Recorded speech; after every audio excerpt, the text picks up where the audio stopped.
Hi students, in this video we are going to discuss about centripetal force. If a particle is in uniform circular motion, there must be a centripetal acceleration towards the center of the circle. If there is an acceleration, then there must be some force acting on it with respect to an inertial frame. This force is called centripetal force. We have discussed already about the centripetal acceleration of a particle in the circular motion. Equation of the centripetal acceleration is given by A, that is equal to B square by R. It acts towards center of the circle. According to Newton's second law, the centripetal force is given by F Cp. Cp refers centripetal force. What is the expression for force? Product of the mass and the acceleration. Here the acceleration is known as centripetal acceleration. So let us substitute the value m. What is the value of AC? B square by R. So it is only the expression for the centripetal force. The word centripetal force means center seeking force. In vector notation, it can be written as F vector, that is equal to minus mv square by R. To make a vector form, we have to multiply with unit vector r cap. The direction minus r cap points towards the center of the circle, which is the direction of the centripetal force as shown here. We know the relation between linear velocity and angular velocity.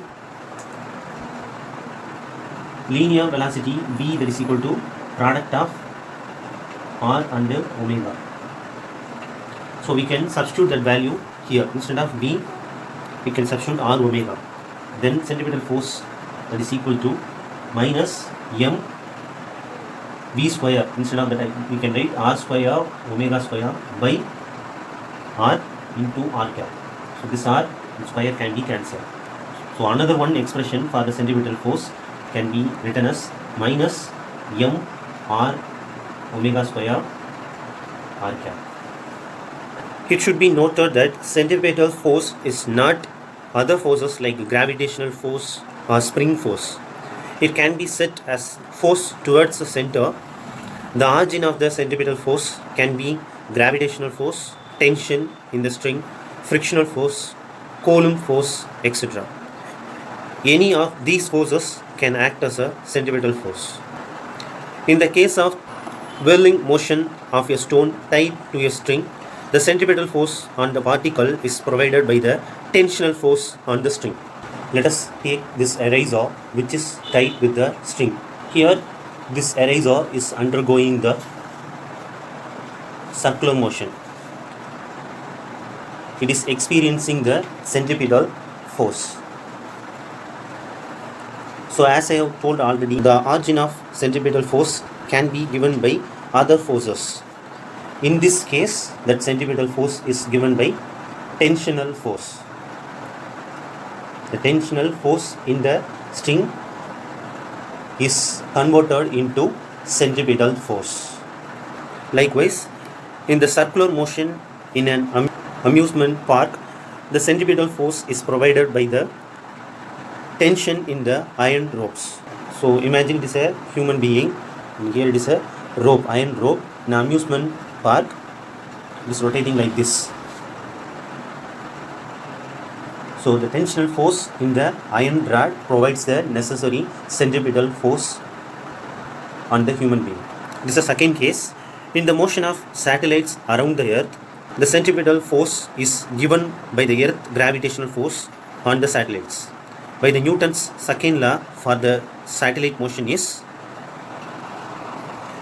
F, that is equal to Earth's gravitational force. That means gravitational force given on the satellite provides the centripetal force. That's why satellite is revolving the earth. Here r is the distance of the satellite from the center of the earth, and m is the mass of the satellite, and v is the speed of the satellite.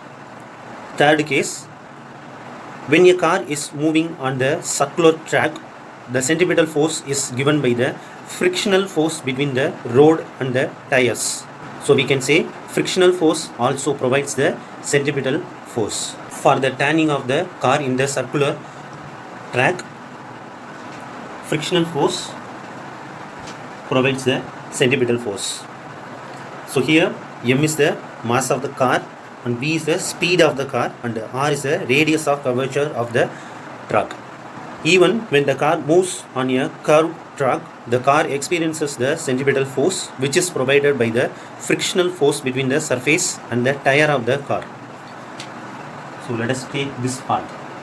Here one car is going to turn. So the car will experience the centripetal force. Then only it can turn. So you can imagine a circle for this track. So towards the center, centripetal force will be there. Likewise in this path, when the car is turning in this path, it is going to experience the force in this direction. So centripetal force is a center seeking force.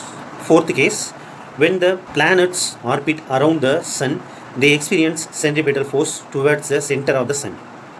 Here, gravitational force of the sun acts as a centripetal force on the planets. It is similar to centripetal force given by the earth on the satellites. For the motion of the planets in the circular orbit around the sun, centripetal force is given by the gravitational force of the sun. So this force provides the centripetal force for the planets. In this expression, what is m? M is the mass of the planet, and v is the velocity of that planet, and r is the distance between the planet and the center of the sun. So far we have learned the origin of the centripetal force and the expression for the centripetal force. Based on that discussion, we can solve two problems in our book. These are the book back problems. Let us take the first one. A stone of mass 2 kg is attached to the string of length 1 meter. The string can withstand maximum tension 200 Newton. What is the maximum speed that stone can have during the whirling motion? So let us take that same object. Imagine this is a stone. It has the mass 2 kg. The length of the string can be taken as 1 meter. So what is the tensional force acting on the mass? 200 Newton. So what we have to find? We have to find the maximum speed of that object in the whirling motion. That means in the circular motion. Now only we have learned. Here it is in a circular motion. Definitely it is going to experience the centripetal force. That centripetal force is provided by the tensional force. So in this case, tensional force only provides the centripetal force for that object. What we are going to find? We are going to find the maximum velocity of that object. For that, other things want to be taken to left side. So v square is equal to mr can be taken to left side. So tr divided by m. Fortunately, all are in a SI unit. We can substitute as it is. V square is equal to what is the t value? Maximum tensional force 200 into what is the r value? 1 meter. What is mass of the object? 2. So can be cancelled, which is equal to 100. If v square is equal to 100, for v you have to take a square root. Square root of 100, 10. What is the unit for velocity? Meter per second. So it is only the answer. There is another one problem. It is an imaginary situation. Imagine that the gravitational force between the earth and the moon is provided by an invisible string that exists between the moon and the earth. So we have to imagine earth and the moon are connected by the invisible string. What will be the tension that exists in this invisible string due to the earth's centripetal force? So understand this situation clearly. Earth and the moon are connected with the string. Tension is developed in that string. That tension only provides the centripetal force for the moon to move in the circular path. So tensional force is converted as a centripetal force. If we find the centripetal force on the moon, we can find the tensional force on the string. We need the mass of the moon. It is provided in the book. Velocity of the moon, that is not provided in the book. We have to find the r, the distance between the earth and the moon. It is also given in the book. We have to find the velocity of the moon first. Moon takes 24.3 days to complete one revolution. That means angular velocity of the moon is equal to 2 pi by t. So what is the time to complete one complete revolution by the moon? 27.3 days. So you can take 2 pi by 27.3, that is days only. That has to be converted into seconds. So in one day, how many seconds are there? 86,400 seconds are there. So it is only the angular velocity of the moon. For what we have found the angular velocity? Here we need the velocity v, but we have found the angular velocity. What is the relation between linear velocity and the angular velocity? V, that is equal to r omega. So what is the value of r? 3.84 into 10 to the power of 8 meter. Here I have found the value of angular velocity 2 pi by 27.3 into 86400. Using the log we have to solve. Let us take 10 to the power of 8 separately, and we have to solve the numbers with the help of log. Pi value can be taken as 3.14. Using the log we can find the value v, that is equal to 1.022 into 10 to the power of -5. It is an answer which is obtained by solving these numbers, but already we have taken the 10 to the power of 8 separately. So what will be the value? 10 to the power of 3. So velocity of the moon is 1.022 into 10 to the power of 3 meter per second. Now we know all the values. We can just substitute the values. What is the mass of the moon? 7.34 into 10 to the power of 22 into velocity value. Now only we have found 1.022 into 10 to the power of 3 square divided by, what is the r value? 3.84 into 10 to the power of 8.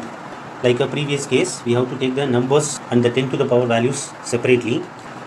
7.34 into 1.022 into 1.022 square value